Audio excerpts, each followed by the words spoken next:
법률을 맡게 된 법무법인 정맥의 박동주 변호사입니다. 반갑습니다.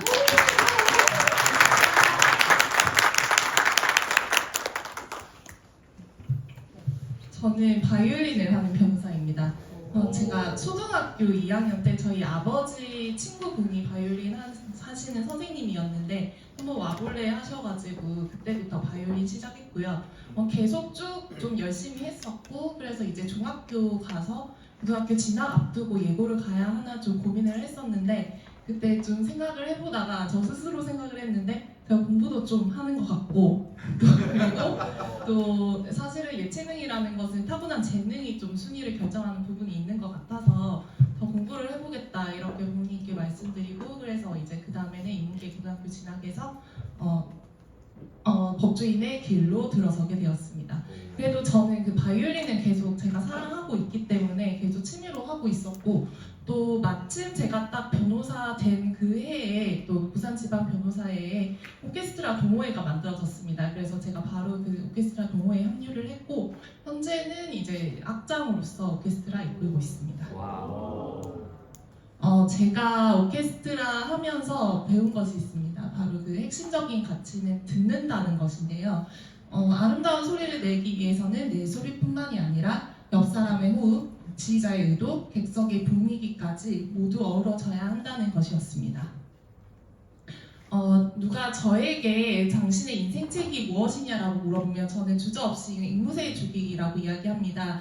그 하퍼리의 앵무새의 죽이기라는 책을 이렇게 영화로도 만들어졌는데, 이거는 그 1930년대 인종차별이 극심하던 시대를 배경으로 해서 그 억울하게 강간죄 누명을 쓴 이 흑인을 변호사인 애티커스가 변호하는 내용이고, 이 인물은 아주 담담하지만 좀 묵직하게, 하지만 정말 그 정의를 실현하기 위해서 누구보다 노력하는 그런 인물이었고, 이러한 인물의 태도는 저에게 큰 울림을 주었고 제 평생 현재까지 저의 어떤 삶의 태도에 영향을 미치고 있는 것 같습니다.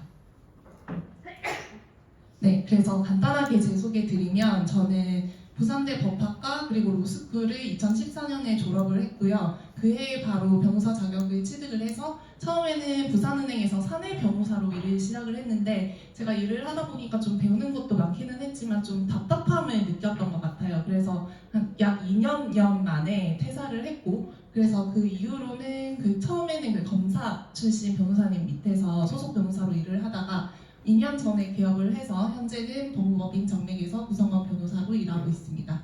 주요 취급하고 있는 분야는 부동산 그리고 상속이 있습니다. 네, 그래서 저는 그 어떤 소송에서 이기는 것은 뭐 당연한 부분이지만, 그것을 넘어서 어떤 의뢰인이 가지고 있는 그런 문제를 궁극적으로 해결해 드리는 것이 저의 역할이라는 생각을 하였습니다. 그래서 제가 이러한 가치관을 어떻게 실천하였는지 사례를 통해서 말씀드리도록 하겠습니다. 네, 첫 번째 사례는 저희 자이언츠 대표님으로부터 제가 리퍼럴을 받았던 사건이고요. 이혼 소송입니다. 그런데 T1은 아니고 T2로 받은 사건입니다. 네, 그래서 이혼 소송을 제가 진행을 했는데, 의뢰인분은 아내분이셨고, 그래서 아내분은 이미 집을 나간 상태였어요. 그래서 남편분이 아내의 명의, 그분이 좀 부동산이 많으셔가지고 부동산의 가압류를 먼저 진행을 한 상태여서 이혼은 당연히 예정이 되어 있는 상황이고 협의는 어려운 상황이었습니다. 그래서 제가 의뢰인의 말을 여러 번 이렇게 경청을 했더니, 의뢰인은 이혼을 확실하게 원하는데 어떤 장기적인 분쟁이나 심리적인 소모는 굉장히 좀 극도로 기피하시는 상태였어요. 그래서 저는 이거를 어떻게 해결을 했냐면, 일단은 이혼 소송을 제기를 해서 이혼이라는 부분에서는 법적 포지션을 확보를 했는데, 그 대신 재산 분할이라든지 이런 다른 쟁점들에 대해서는 제가 아내분 대신해서 남편분과 계속 전화 연락을 해서 협상을 병행을 했었습니다. 그래서 처음에는 아내분도 뭐 디테일한 부분 결정을 하기 위해서 남편분이랑 전화 연락하셨는데, 그 이후로 계속 싸우시고 뭐 나중에 연락 두절되고 뭐 이런 사태까지 벌어져서 나중에는 제가 전적으로 남편분하고 다 협상 진행했고요. 그래서 결과적으로는 소 제기한 후 한 달 만에 그 화해 공고 결정이라고 해서 판결문과 같은 효력이 있는 이 결정을 받아서 이유는 성립을 했고, 그다음에 재산분할 등 별도 쟁점들이 있었는데 이것은 제가 합의서 작성해드려서 합의로 아름답게 마무리가 되었습니다. 네, 그래서 이렇게 이 화해원고 결정으로 인과 이혼한다. 그래서 이걸로 이제 그 의뢰인분은 이혼 신고하셨을 것으로 보입니다. 네, 두 번째 사례는 제가 부동산 상속 소송을 했던 사건인데요. 부친이 사망을 하셨고, 그런데 상속 재산은 부동산 한 건만 있는 상황이고 상속인은 형제 두 분만 있는 상황이었습니다. 그래서 제가 그 형님으로부터 사건 의뢰를 받았는데, 이 형님분이 망인 아버지의 계좌 거래 내역을 보았더니 막 사망하시기 3일 전에 그 아버지 명의로 대출이 실행돼서 이 대출금이 바로 동생한테 넘어가고, 또 뭐 보험 수익자도 동생분으로 한 3달 전에 변경이 되고 뭐 이런 식의 상속권 침해가 있는 상황이었습니다.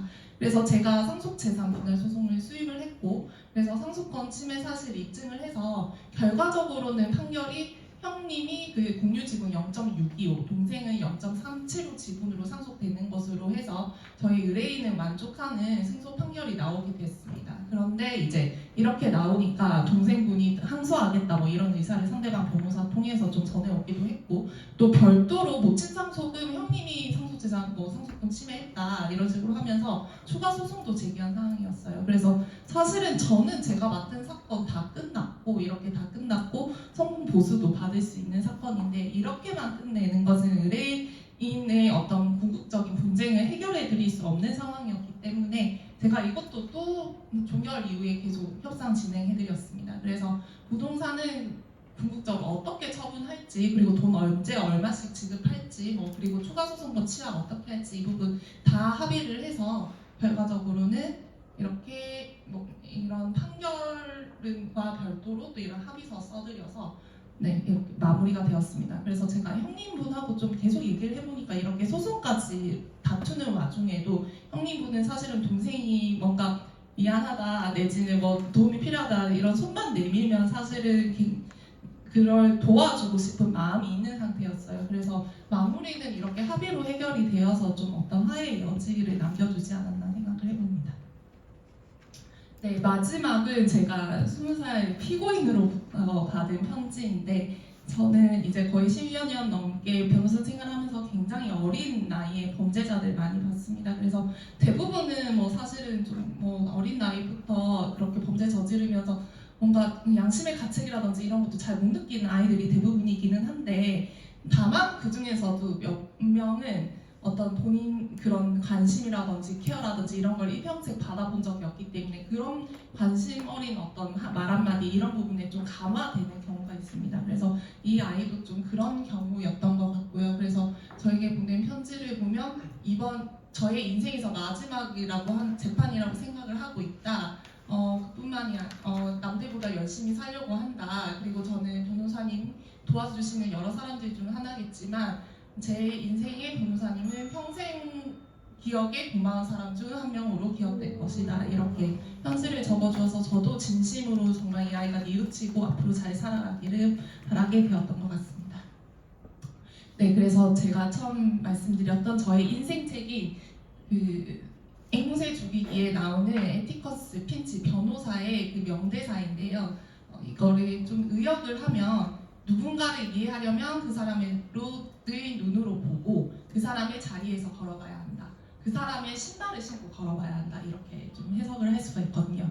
그래서 저는 앞으로 변호사 생활하면서 계속해서 의뢰인의 신발을 신고 걸어가는 변호사가 되도록 하겠습니다.